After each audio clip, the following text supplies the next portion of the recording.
Alors pendant cette campagne, j'ai souvent rencontré des interlocuteurs qui me disaient moi je suis sur le terrain, mais pas vous. Vous êtes là-haut dans les bureaux. Alors ça m'oblige un petit peu de vous raconter ma vie quand même, pour que vous vous rendiez compte qui présidait la fédération si vous ne le saviez pas jusqu'à présent. D'abord, j'ai commencé à monter à poney très tôt, puisqu'il y avait des poneys, mon père était éleveur de poneys. Dès 3 ans, 4 ans, j'ai côtoyé les équidés, j'ai côtoyé les poneys, je suis monté dessus, etc., sans installation, bien sûr, sans manège, sans cours, etc., mais très naturellement. À 8 ans, on a voulu m'apprendre à monter à cheval, on m'a emmené aux grandes écuries de Chantilly. Là, j'ai acheté le pantalon bouffant, la bombe qui faisait mal à la tête, les chaussures qui me serraient les pieds, etc. J'ai fait 4 séances sur un cheval d'1,70 m quand j'avais 8 ans. J'ai tout de suite abandonné, hein, vous imaginez bien. Et je suis revenu avec les poneys où j'ai commencé à m'amuser, à galoper dans les champs, à faire des grandes randonnées avec les copains, etc. À faire finalement le premier club poney avec les copains du village. Et puis, arrivé à 16 ans, ça m'a forgé, j'ai voulu faire ce métier-là, et je suis rentré chez Jean Couillot, maître Couillot, dans la forêt de Rambouillet, pour faire une formation de moniteur, que j'ai obtenue 2 ans après, à mes 18 ans. Ensuite, j'ai travaillé, je suis allé travailler dans un club, mais je voulais en savoir un peu plus, donc j'ai été dans des écuries de course, de galop, puis des écuries de trot, puis chez des cavaliers de concours pour pouvoir les accompagner dans les grands concours internationaux, histoire de connaître un petit peu toutes les facettes du cheval et de l'équitation. Suite à ça, je me promenais à Paris, place de la Bourse, pour ceux qui se rappellent, à l'époque où il y avait le club Méditerranée. Je suis rentré par hasard, il y avait des petites annonces, recherchons moniteur, hop, on m'envoie au club Méditerranée comme moniteur d'équitation. Voilà.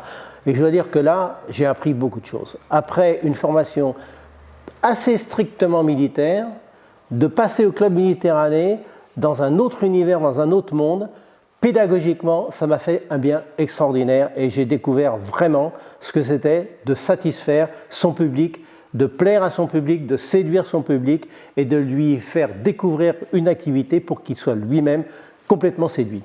Après, je suis allé bien sûr au service militaire dans un centre équestre où j'ai pu à la fois monter à cheval, enseigner et sortir en concours.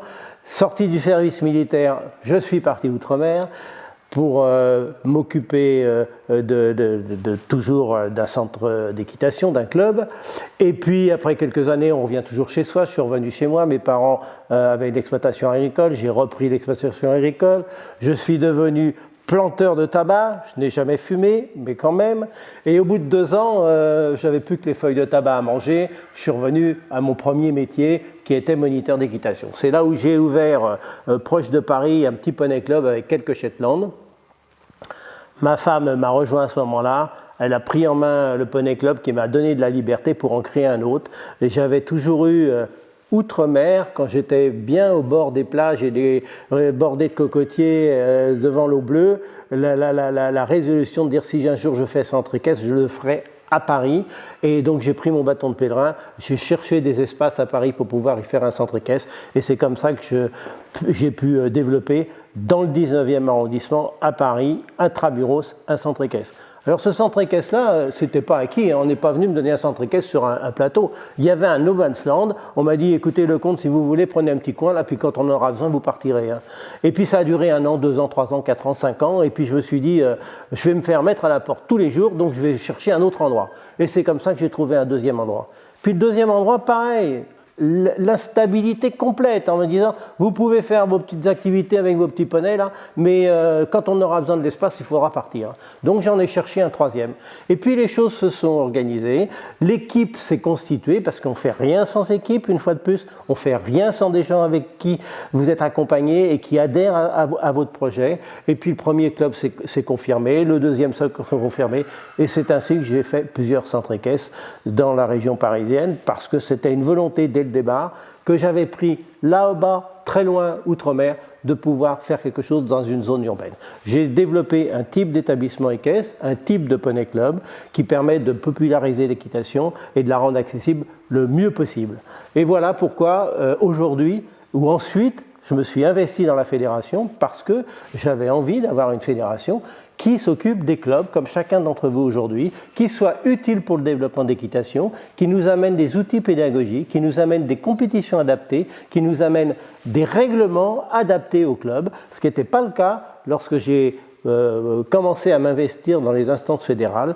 Et puis petit à petit, on a construit cette nouvelle fédération que vous connaissez aujourd'hui, que certains se rendent bien compte parce qu'ils ont un peu plus d'âge, d'où elle vient et où elle en est, et qu'on va continuer à développer avec l'aide de chacun d'entre vous et avec la confiance que je vous demande de me renouveler aussitôt que les prochaines élections seront là pour décider du prochain président.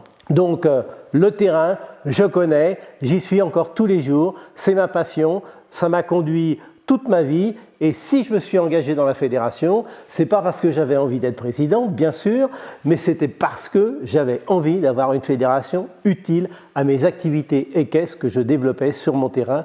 Comme j'ai souvent dit, comme j'avais des bonnes idées que je voulais mettre en place, eh bien on est plus fort à plusieurs, et les bonnes idées des uns, ils doivent servir aux bonnes idées des autres. Ça rend tout le monde plus fort, et ça rend l'équitation plus présente, plus forte dans notre société, et c'est ce qui m'a conduit aux responsabilités d'abord du Poney Club de France et ensuite de la fédération.